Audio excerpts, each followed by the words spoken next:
Hi folks, I'm making little sterling silver rings, and the way I make these is I start off with a little piece of half-round sterling silver wire. I think this is about 12 gauge. I cut it to a length that corresponds to the target size of the ring. And there's all sorts of ways of doing that. There are gauges and just most of them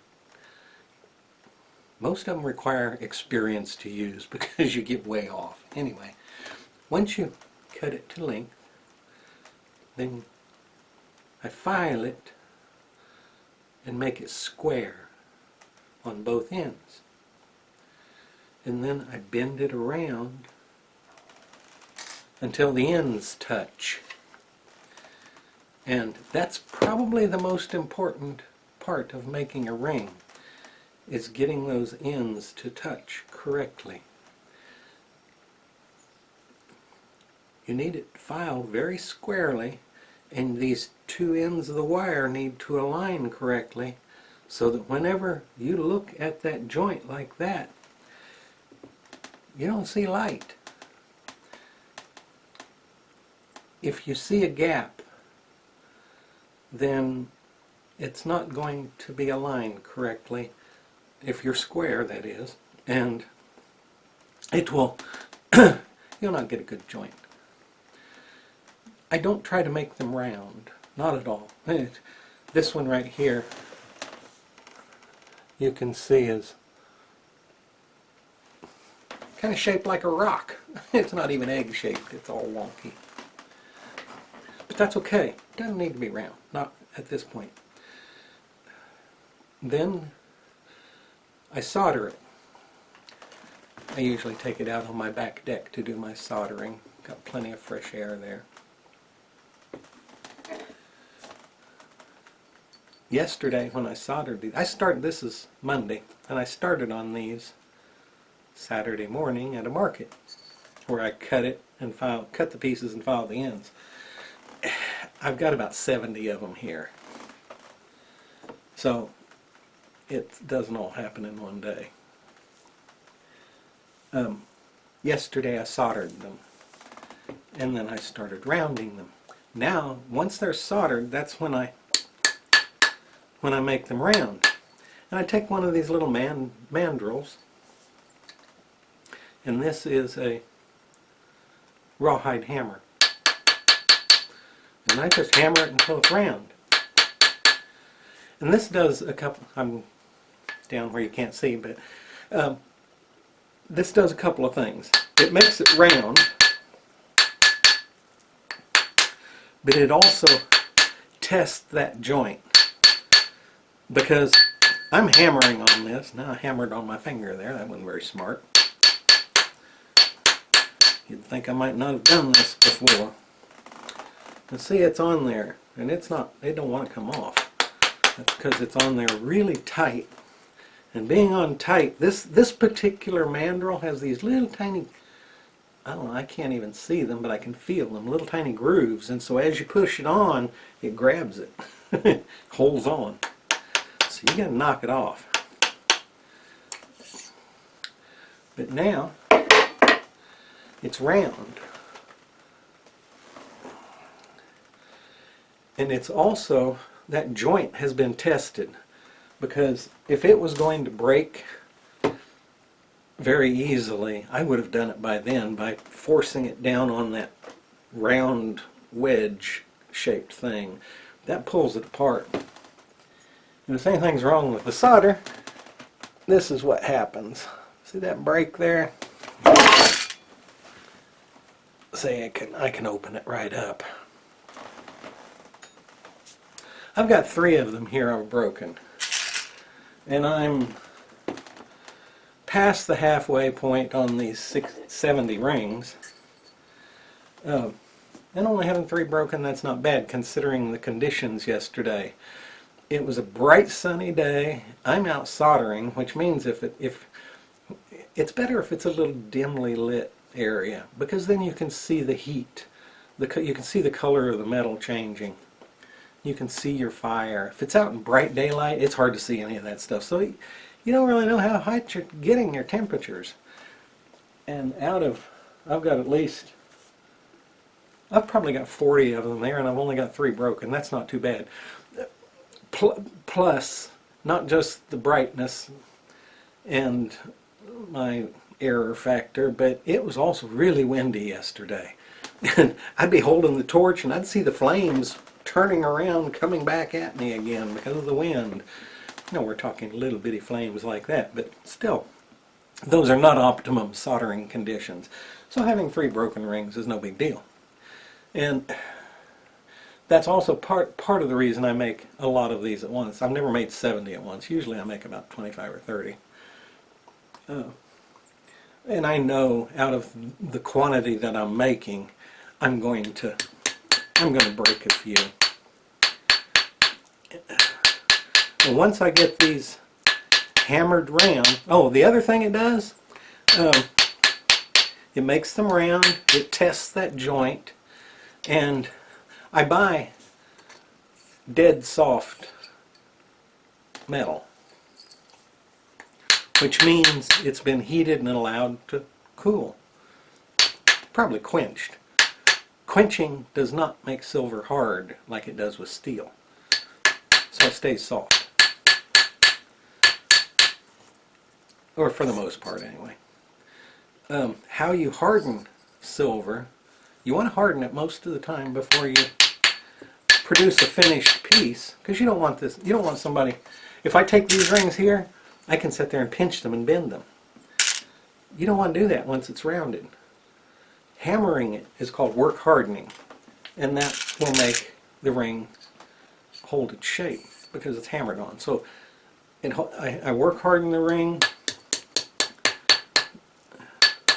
I make it round, and I test that joint, all with this little hammering operation here. So I want all my joints tested. Some people just solder or weld and they never test their joints. Sometimes those joints aren't good. Now if you got a lot of experience, you can say, yeah, I'm pretty good. I don't have many, but I think most people have an error now and then. You get distracted or whatever. So I like to always test my joints, because if they don't fail for me, then they're unlikely to fail for you.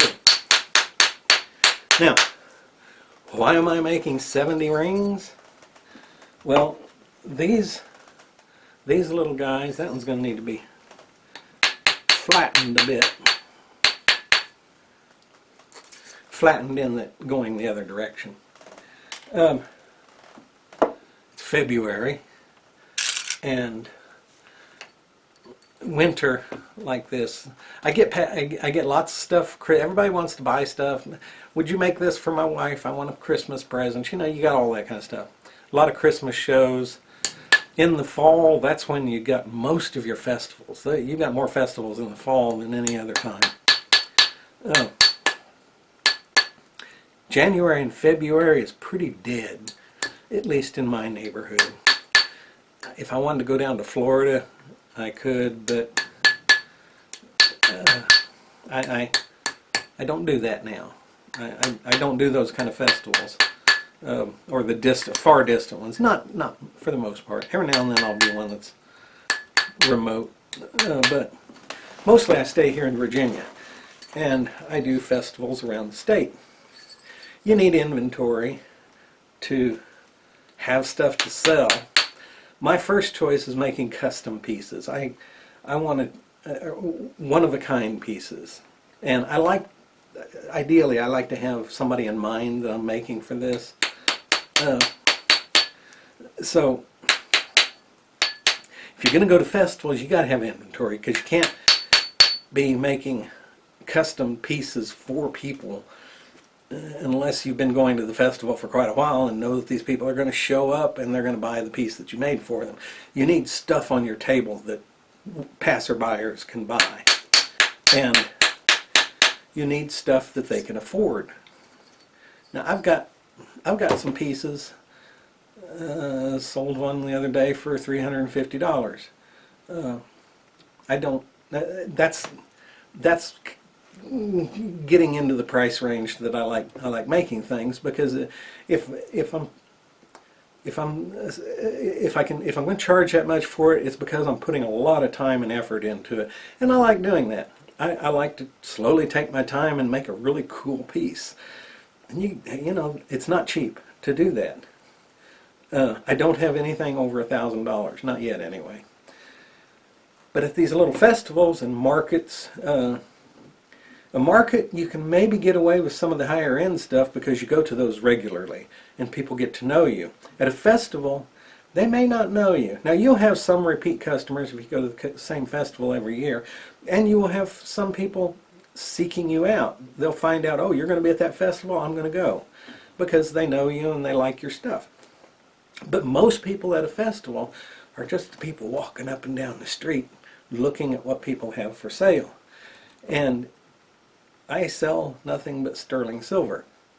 Well, I should say silver, because sometimes it isn't sterling, but that's a different story. I'll get into that in a different video. But you need to have lots of stuff out on your table so it's eye-catching. Get them to come over there. And you also need something that they can say, well, I can afford that. They didn't come to this festival to find that $350 bracelet that they've been looking for. They came to the festival to look around and see if they saw anything fun.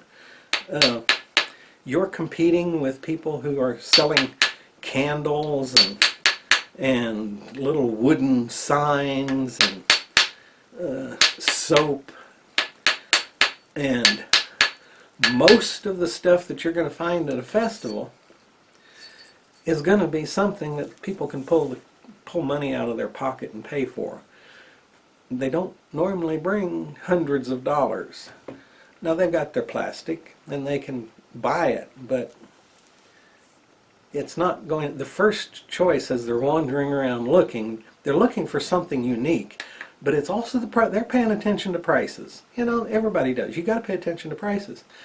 These little rings, that's less than 3 inches of 18 gauge sterling silver wire. If you want to look up how much that cost, go ahead. Kind of a dirty little secret in jewelry making. But anyway, I can put these, by making them in bulk like this, I can put them on my table. With inflation, I don't want to give a figure because it'll change, but for the price of a couple of people going out to and getting a sandwich and chips and drink for $2,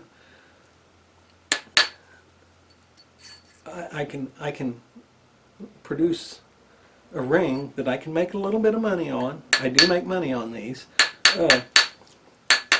But I can produce a ring that they can purchase for the cost of going out to eat. And not at a fancy restaurant. They can... The last time I went to a decent sandwich shop, it was $15. By the time I got chips and a soft drink. Now that's going up. It was a lot more expensive this time than last time, but point being, a couple of those meals and you can easily afford one of these. And most people who come to these festivals, they can afford a ring like this. And it gives them the opportunity to have a piece of handmade sterling silver jewelry. And there's a value in that. And by keeping the cost low, I can sell quite a few of these. And so these are my gas money. Whenever I go to a festival, that Bigfoot truck out there, it's pretty good on gas. Pulling my trailer, I get somewhere between 15 and 18 miles to the gallon. If I'm not pulling the trailer, I can get out there and get 20, 22 miles to the gallon. that's still a lot of gas if you're going to go 50 to 100 miles to a festival, which that's not unusual at all doing local festivals. Is you need to figure, you got to be willing to go at least 100 miles to stay busy at festivals and such. Some people go all up and down the United States. You know, I don't do that. I stay fairly close to home for a couple of reasons. But these right here, I can get a tank of gas. I sell 3 of these, I got a tank of gas.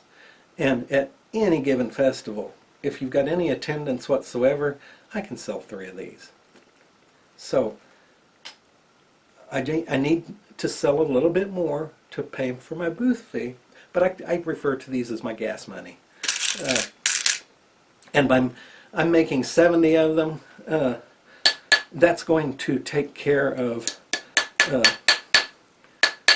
quite a few festivals.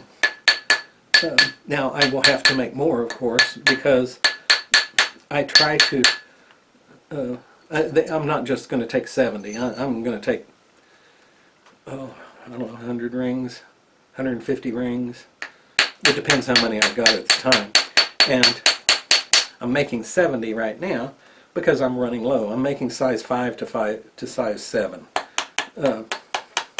I have all different sizes from size 0 all the way up to size 16. But you don't need many of those extreme sizes. There's 2 ranges. There's the 5 to 7, and then there's about the 9 to 11. Those are heavy hitters for these little rings. But these things, I can sit here in the winter time and I can make up a bunch of them, and then I don't have to whenever I'm going to the festivals. I can sit back, and I'll need to make more of these. I won't be making 70, I don't think, but I'll be making, you know, maybe every other month I'll make 30, or maybe every month, depends how busy I am. But that's what I do in cold weather. I'm not traveling very much, but I'm making use of my time by building inventory. And that's these little silver rings. And this is the second time I made the video. And I have forgotten all the things that I was going to add to the first one. I probably forgot several things I put in the first one that I wanted in this one. But I screwed the other one up. Whatever. Anyway, I won't take any more of your time. I just wanted to show you these little rings here. They sell like hotcakes. And they're very easy to make. And that's having something that you can quickly produce and sell for a fairly economical price, an easily achievable price for most people. That's very helpful when you're trying to make a living going around to being a vendor at arts and crafts festivals, which is, I do festivals and I do markets, and then I do fundraisers. I got a call the other day to do a fundraiser at a church, and yeah, I've got another one that it's a museum. They're trying to make money for a museum. And once you've been doing this for a while, you get people, so you get solicitations to attend these kinds of events, because if you go there, there's always a booth fee. I'm not to the point yet where they're paying me to come. I've heard that that's possible, but I don't know of anybody that realistically gets away with doing that. So you got a little bit of booth fee. Some booth fees are really high, and I don't do those because I don't want to have to work that hard building inventory. Now, if I could get away with going to those and selling 3 to 5 pieces, and I could price them however I wanted to, then yeah, maybe I would do one of these $750 booth fees. But for the most part, I look for booth fees that are $150 or less. There's one that I do that's $300, but I will make my money back on that one. I know that.